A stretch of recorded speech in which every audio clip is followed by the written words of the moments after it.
예수님의 이름으로 기도하옵나이다. 아멘. 오늘은 나와 같다면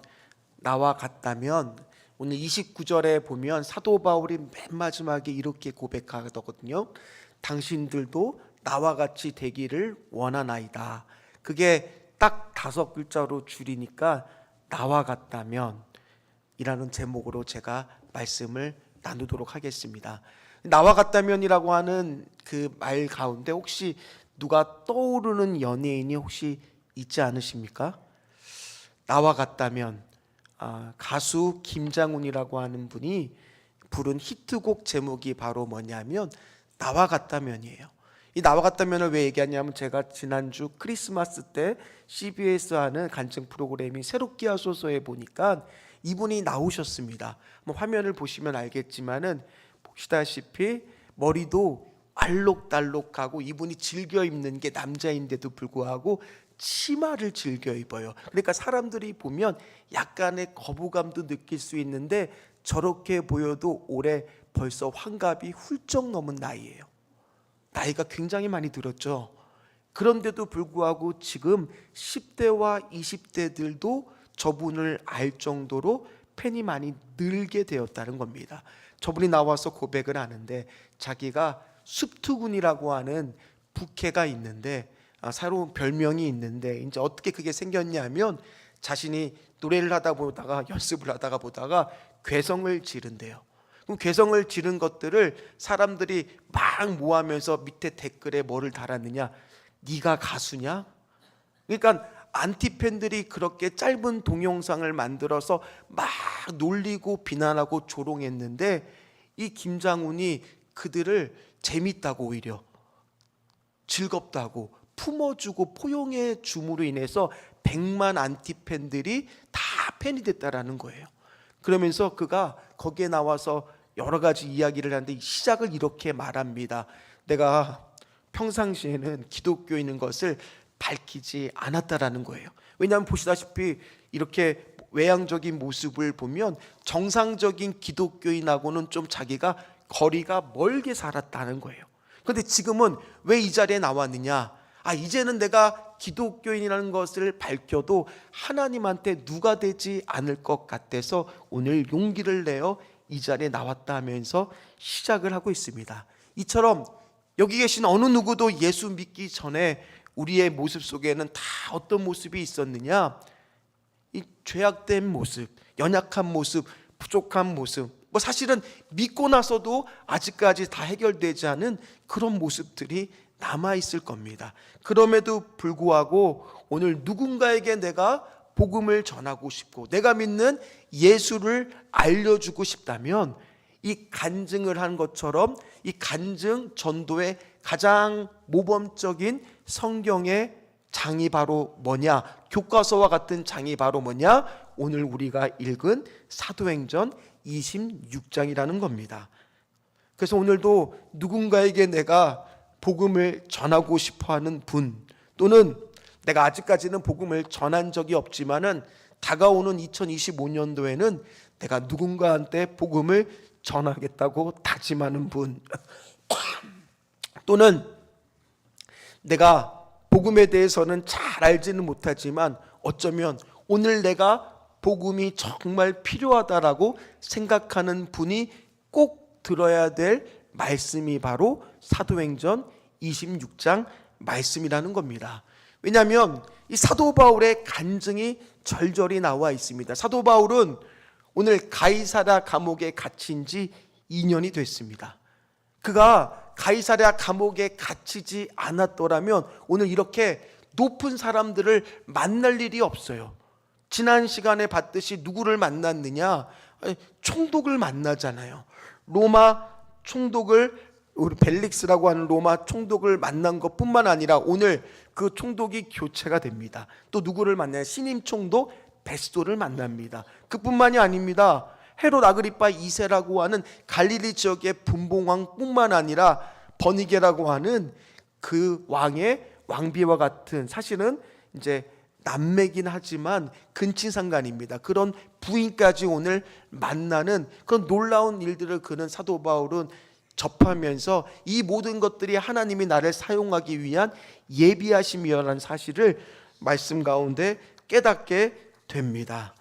그리고 나서 이제 신임 총독이 임명이 되니까 또 이 대제사장들과 서기관들이 또 난리인 거예요. 베스도를 찾아와서 또 사도 바울을 고소합니다. 그리고 이 가이사라가 아니라 예루살렘으로 와서 재판을 열어달라고 요구를 합니다. 그러면 이 예루살렘으로 호송하는 도중에 또다시 암살할 계획을 세웁니다. 그런데 사도 바울이 어떻게 하느냐? 나는 항소하겠다고 이야기합니다.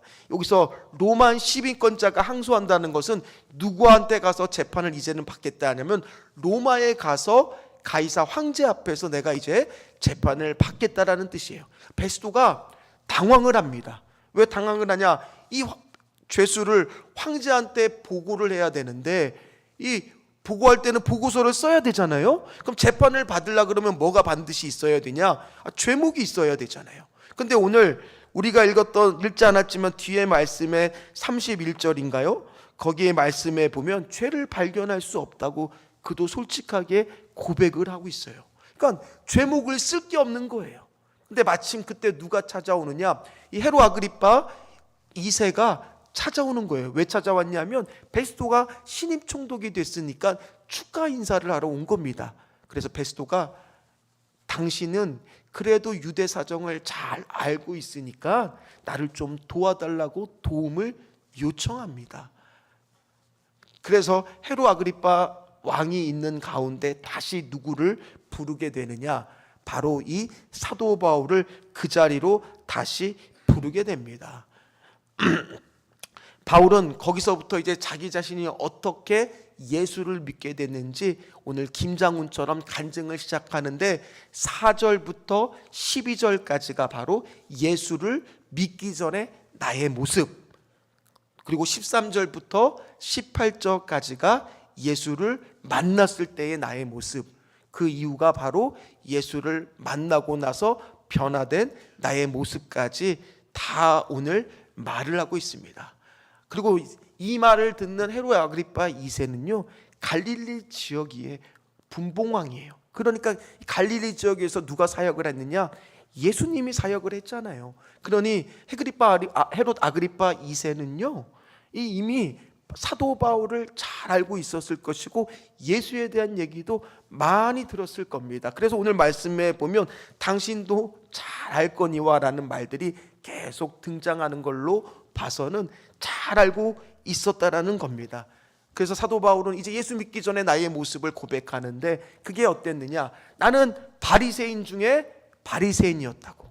그래서 예수를 열심히 믿기 위해서 율법을 연구하고 율법을 배우고 율법을 지키기 위해서 열심히 살았던 사람이고, 심지어 그 율법을 잘 지키기 위해서 이 다메섹까지 이 기독교인들이 보이는 대로 잡아서 박해를 하고 교회를 박해를 하고 그리고 때리고 심지어 죽이는 데까지 찬성할 정도로 열심을 냈던 사람이 자기라고 고백을 합니다. 그래서 다메섹까지, 다마스커스도 지금 지역에 거기까지 내가 기독교인을 잡으러 갔던 사람이 나라고 고백합니다.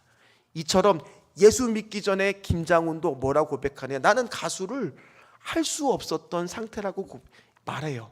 원래 자기가 기관지가 약해서, 저도 계속 기침을 하고 있지만 천시까지 있기 때문에 자신이 노래할 거라는 것은 생각도 못했대요. 그러다가 이제 노래가 좋아져서 노래를 하게 됐는데 자기가 고백을 하는데 중간중간에 자기가 하나님을 믿지는 않았지만 하나님이 나를 붙잡고 있는 신앙의 끈들이 있었다라는 거예요. 그런 신앙의 끈 때문에 자기가 예수님을 믿게 되었다라는 것을 고백을 합니다. 첫 번째 신앙의 끈은 군대 갔을 때 일입니다. 군대를 갔을 때 우리 남자분들 다 아시잖아요. 군대 가면 훈련소 딱 하면 주일이 되면 이제 종교활동을 갈 수가 있습니다. 종교활동을 딱 갔는데 거기서 한 찬양을 듣는데 그 찬양이 너무나 마음에 와닿아서 그 찬양을 부르는데 나도 모르게 그냥 막 눈물이 쏟아졌다라고 고백을 합니다. 그 찬양이 바로 어두운 밤에 캄캄한 밤에 새벽을 찾아 떠난다. 그 실로암이라는 찬양이 너무나 막 은혜가 돼서, 근데 그 은혜는 됐는데 예수를 믿지는 않았대요. 그리고 시간이 흘러서 이제 가수 준비를 하면서 그는 인생에 어떤 뚜렷한 목적도 없고 하고 싶은 것도 없지만 어쨌든 가수를 하기는 하는데 자기가 30살까지 데뷔를 하지 못하면 죽을 거라고 자살하려고 마음을 먹었대요. 근데 신기하게 자기가 몇 살에 가수를 데뷔하느냐, 29살에 가수를 데뷔합니다. 나중에 시간이 지나니까 그것도 하나님의 끈이었다라고. 그리고 나서는 쭉 이 사람의 히트곡들이 계속되면서 아주 유명한 스타가 됩니다. 그러다가 2003년도 그게 갑자기 뭐가 찾아오느냐, 공황장애가 찾아와요.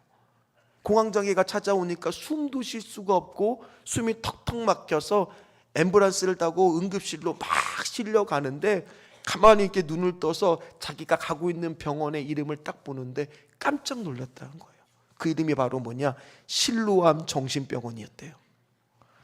아니, 실로암이면 안과를 해야지 왜 정신과를 하냐고. 그러면서 거기서도 뭐라고 고백하느냐, 하나님의 보이지 않는 신앙의 끈이 나를 붙들고 있었구나를 나중에 깨닫게 되더라는 거예요. 그게 바로 하나님의 사랑이라는 거예요. 오늘 우리 귀한 성도님도 이 자리에 두 다리를 가지고 스스로 찾아온 것 같지만은 오늘 우리가 스스로 온 것이 아니라 하나님이 우리 귀한 성도님들을 사랑하셔서 신앙의 끈으로 붙들어 주셔서 하나하나 주일이 되니 이 자리에 불러서 오신 것을 믿으시기를 주의 이름으로 간절히 소망합니다. 오늘 이 사도 바울이나 김장훈이나 또 우리 중에 누구라도 과거에 예수 믿기 전에 나의 모습을 부끄럽지 않고 이야기할 수 있는 이유가 뭐예요? 왜 그럴까요? 오늘 우리는요, 우리가 예수 믿기 전에 나의 모습을 부끄러워할 필요가 없어요. 누군가한테 말할 수 있어야 됩니다. 왜 말할 수 있어야 됩니까? 예수 그리스도의 십자가 보혈로 다 용서받았기 때문에, 내가 용서받았기 때문에 이제는 더 이상 그 죄에 대해서 해방되었기 때문에 부끄럽지 않고 얘기할 수가 있는 거예요.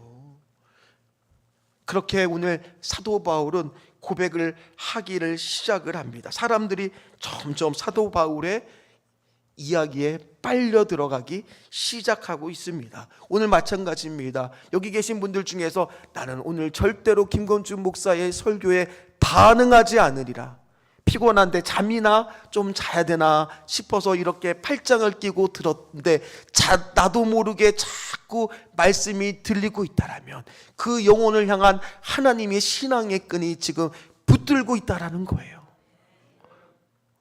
오늘 그리고 나서 이제 사도 바울은 예수를 만났을 때의 그 상황을 말하기 시작합니다. 오늘 13절부터 18절인데 우리 13절 말씀을 같이 읽도록 하겠습니다. 왕이여, 정오가 되어 길에서 보니 하늘로부터 해보다 더 밝은 빛이 나와 내 동행을 둘러 비추는지라. 아멘. 다메섹 언덕을 가고 있는데 시간으로 봤을 때는 정오였어요. 한낮에 햇볕이 뜨겁게 내리치고 있는데 오늘 우리가 1층을 들어왔을 때 갑자기 너무나 밝은 빛이 우리를 환영하고 에리등을 달았기 때문에 그런 것들을 느끼셨을 거예요. 그보다도 감당할 수도 없는 밝은 빛이 갑자기 찾아오는데 사도 바울은 듣도 보도 못한, 한 번도 경험하지 못한 밝은 빛이 나를 쐬고 있는 거예요. 눈을 뜰 수가 없었습니다. 거기뿐만 아닙니다. 갑자기 음성이 들리는데 사도 바울은 말씀을 잘 알고 있었기 때문에 이거는 하나님의 임재이구나라는 것을 추측하고 알 수가 있었어요. 근데 어떤 소리가 들리느냐, 거기서 사울아 사울아 내 이름을 불러주는 거예요. 그래서 사도 바울이 깜짝 놀라서 물어보죠. 당신은 누구십니까?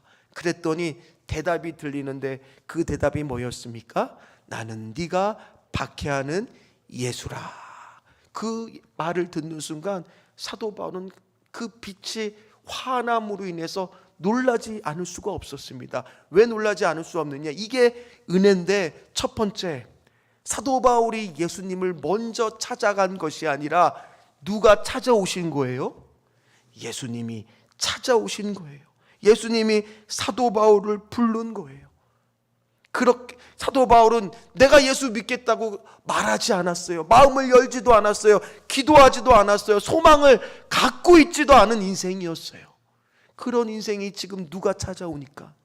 예수님이 먼저 찾아오니까. 오늘 마찬가지입니다.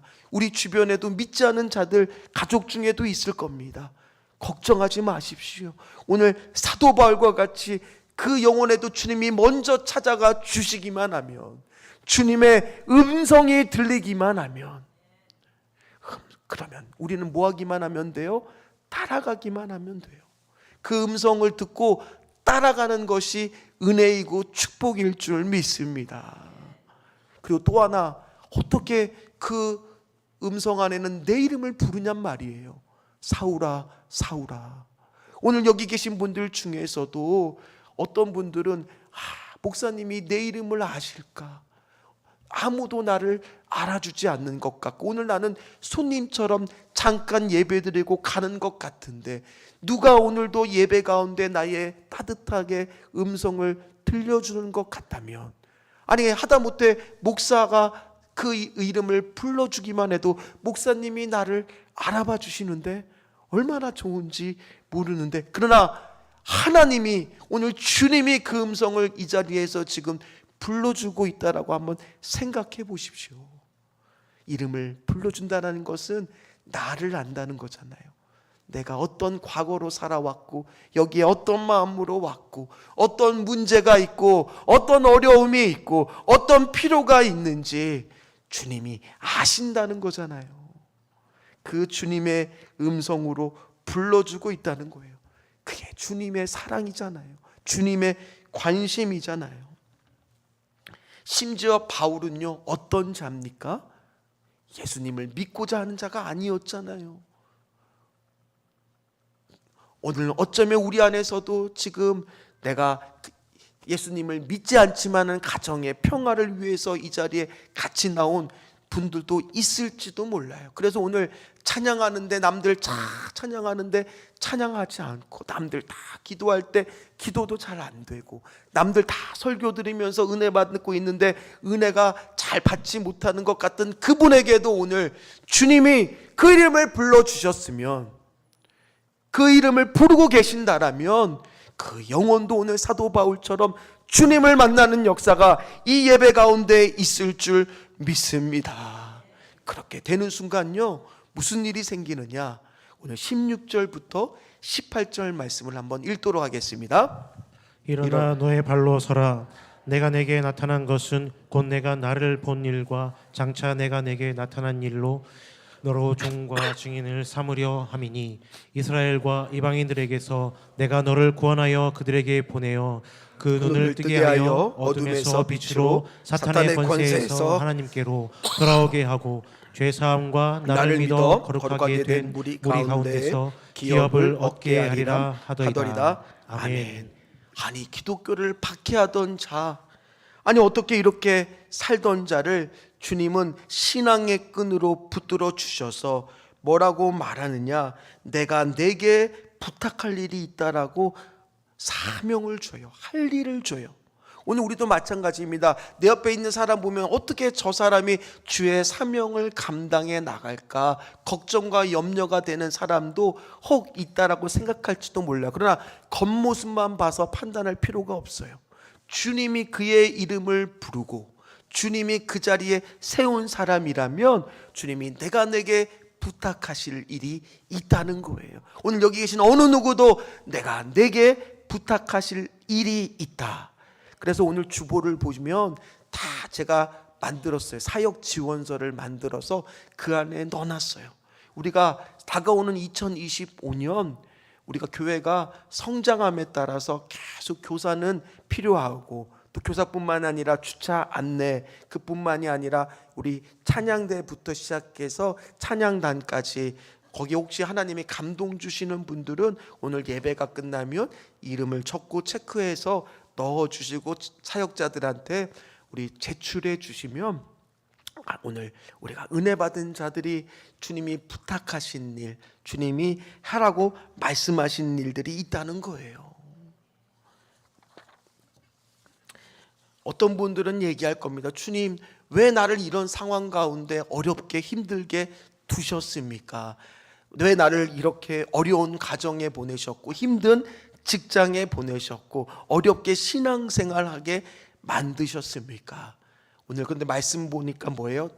내게 부탁할 일이 있기 때문에, 네가 그 가정을 책임져야 되는 사람이니까, 내게 그 직장을 책임지는 선교사로, 내게 그 사명과 네가 그 교회에서 해야 될 일로 부탁한 하나님께서 보내신 일이 있더라는 거예요. 따라서 오늘 우리가 해야 될 일은 뭐라고요? 주님의 음성을 듣고 사울아 사울아 불렀던 것처럼 그 음성을 따라 가기만 하면 되는 거예요. 내가 열심히 내는 게 아니라 주님 음성 따라. 나는 이제 죽었습니다. 바울이 이 찬양을 알았다면 불렀겠죠. 구주와 함께 나 죽었으니 구주와 함께 나 살아도다. 마음속에 시험을 받을 때와 뜨거운 근심이 있을 때에, 그 가사처럼 때로는 4절의 말씀처럼 내 몸의 연약함도 주님은 아시는데, 오늘 기쁠 때나 언제나 나를 신앙의 끈으로 붙들어 주셔서, 언제나 나를 사랑하여 주셔서 나에게 새로운 새 생명을 주시니 영광의 그날이 이르도록 나는 오늘도 주의 길을 따라 주의 음성을 따라 가겠습니다. 그런 고백들이 있는 저와 우리 귀한 성도님들 되기를 주의 이름으로 축원합니다. 주님께 만난 사람은요, 다 뭐가 있느냐? 하고 싶은, 내게 부탁할 일이 있다는 거예요. 이 김장훈도 이 예수를 믿고 나서는 두 가지의 키워드로 자신의 사명을 말합니다. 하나는 뭐냐면 청소년이에요. 그래서 그는 자기가 어떻게 이렇게 60이 넘은 나이에 10대, 20대들한테 인기를 얻어서 이렇게 축제에도 가고 학교에도 노래를 부르러 갈 수가 있냔 말이에요. 거기 가서 돈을 받으려고 가는 게 아니에요. 그래서 거기 가서 그 아이들에게 간접적으로라도 복음을 전하고, 그리고 나서는 배고픈 아이들이 하나도 없게 만드는 게 자신의 꿈이래요. 그래서 그들에게 그렇게 복음을 전하며 나중에 언젠가는 논산 그 훈련소 연무대 교회, 저도 가본 적이 있거든요. 그래서 그 안에서 정말 찬양을, 그 실로암이라고 하는 찬양을 부르면서 그들에게 복음을 전하고 싶다고. 또 두 번째 키워드는 장애인이에요. 그는 장애인들을 초청해서 장애인들이, 중증 장애인들이 누워서 볼 수 있도록 그렇게 콘서트를 열어서 누워 콘서트예요.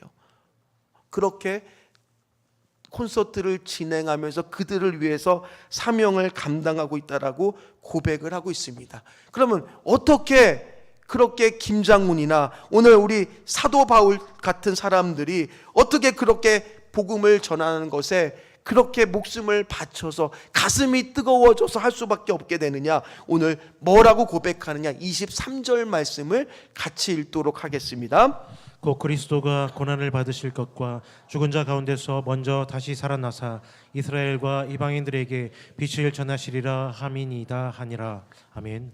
그가 정말 환한 빛 대신 예수 그리스도를 만나고 나니까 자신이 전에 쫓았던 빛들이 얼마나 초라한지를 깨닫게 되었어요. 원래 사도 바울의 꿈은 뭐였느냐 하면 사내들이 공예가 돼서 자기가 율법 가마리아 문화에서 배워서 거기 나가서 출세하고 내가 빛이 되고 사람들이 나를 쳐다보는 성공의 길을 가고 싶었는데, 그러기 위해서는 한시라도 더 빨리 성공하기 위해서 기독교인들을 박해하고 심지어 목숨을 빼앗는 일까지 서슴없이 수단과 방법을 가리지 않고 출세하고 싶었던 사람이 바로 예수 만나기 전에 사도 바울의 모습이었는데, 자기가 쫓던 빛이 예수라고 하는 거대한 빛을 보고 보니까 아무것도 아닌 초라한 빛이었구나, 헛된 것이었다는 것을 깨닫게 되는 그 순간 자기의 눈은 멀었지만은 자신의 마음은 예수 그리스도가 들어옴으로 인해서 구원의 감격과 기쁨이 뜨거워서 멈출 수가 없었다라는 거예요. 우리도 이런 빛을 만난 사람들은 어떻게 되느냐? 담대하게 누군가에게 복음을 전하는 사람이 될 수밖에 없더라는 거예요. 오늘 24절 말씀입니다. 같이 읽겠습니다. 바울이 이같이 변명하며 베스도가 크게 소리내어 이르되 바울아 내가 미쳤도다 내 많은 학문이 너를 미치게 한다 하니. 아멘. 아니, 베스도와 아그리빠 입장에서는 사도 바울은 어떤 사람이라고요? 돌에 미친 사람이라고요. 왜 미친 사람이라고 얘기하면 저 사람같이 저렇게 공부도 많이 하고 집안도 좋고 인물도 좋고 무엇 하나 답답한 게 하나 없는 사람이 왜 예수에 저렇게 빠져서 지금은 수갑을 차고 이렇게 억울하게 옥살이를 하고 있는지 이 베스도의 입장에서, 아그리빠 왕의 입장에서는 이해가 되지 않는 거예요. 그러니 저 사람이 단단히 예수한테 미치지 않고서 저럴 수가 없다라고 말하고 있는 거예요. 오늘 이 한국교회가 문제가 뭡니까?